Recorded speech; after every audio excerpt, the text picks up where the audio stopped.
walang bayad na tayo ng goal. Hindi nga. Oo, tol. Sobra na. Nalindol pa rin. Alam nga. Ano ko lang, tol. Ano ba ang mga kailangan kayo?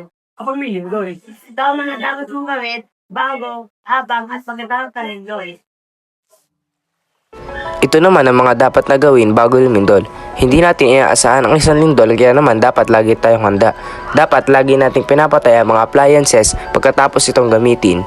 At dapat lagi tayong may handang emergency kit sa ating tahanan.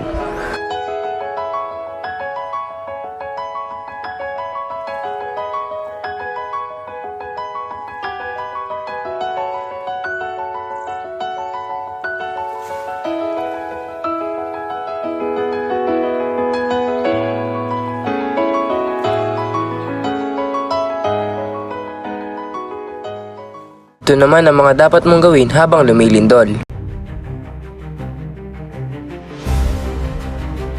Habang lumilindol, dapat kang mag-duck, cover, and blush on. Ang tamang gawin ay huwag magpanik at i-perform ang duck, cover, and hold.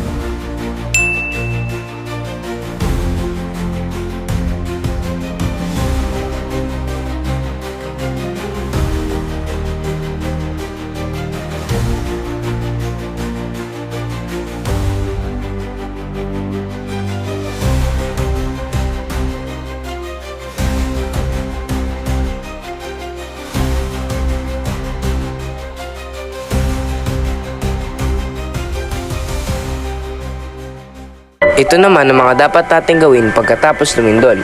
Una, lagi nating siguruhin kung ligtas ba ang ating mga kasama. Ikalawa, lagi tayong sumubaybay at manood sa balita.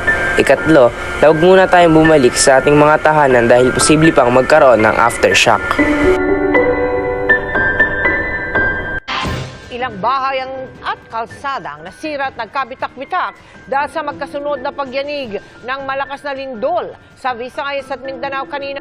Bro, walang uwi, bro. Wala. Walang uwi. Sa'yo natin ng mga balita.